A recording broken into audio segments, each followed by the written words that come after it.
கிறிஸ்துவிலே மிகவும் பிரியமானவர்களே 26/8/2025 உங்களை சந்திப்பதிலே மகிழ்ச்சி அடைகிறேன். வாருங்கள் ஒரு நிமிடம் நாம் ஜெபிப்போம்.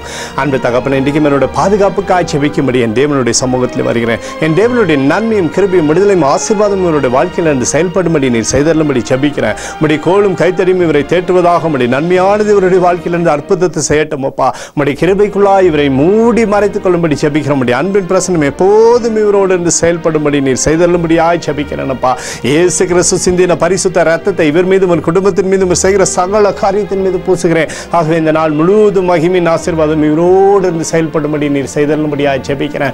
சங்கீதம் 103:13 படி தகப்பன் தன் பிள்ளைகளுக்கு இறங்குறதை போல் கர்த்தர் தமக்கு பயந்தவர்களுக்கு இறங்குகிறார் என்று சொல்லி எழுதப்பட்டுக்கூடிய வார்த்தையின்படி என் தேவன் எப்பொழுதும் அப்பா இவருக்காக மனதுருகி சகல ஆசீர்வாதத்தையும் தரப்போவதற்காக நன்றி.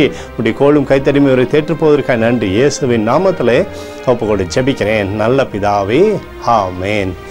பிரியமான ஜெப பங்காளரே, ஒரு நிமிடம் நம்ம இந்திய தேசத்திற்காகவும் ஜெபிப்போம்.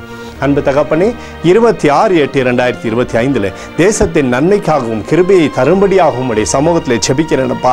இந்திய தேசம் ஆசீர்வதிக்கப்படும்படியாக நீர் செய்தருளும்படி ஜெபிக்கிறபடி கிருபையானது பழுகி பெருகட்டும். நன்மையும் சமாதானமும் தேசத்தில் இருப்பதாக தீமைகள் அணுகாதபடி வேலி அடைங்கப்பா.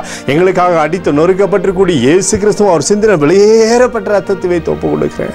அத்தோடு இந்திய தேசத்தில் எழுப்புதலை தரும்படியாக ஜெபிக்கிறேன். எழுப்புதலை தருவீராக, எழுப்புதலை தருவீராக, எழுப்புதலை தருவீராக, எழுப்புதலை எங்கள் கண்கள் பார்க்கும்படி நீர் ஆசீர்வதிக்கும்படி ஜெபிக்கிறேன். நேற்றும் இன்றும் என்று மாறாதவராய் இயேசுவின் நாமத்திலே ஒப்புக்கொண்டு ஜெபிக்கிறேன் நல்ல பிதாவே, ஆமென்.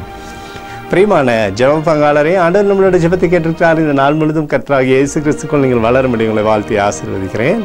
ஆமென்.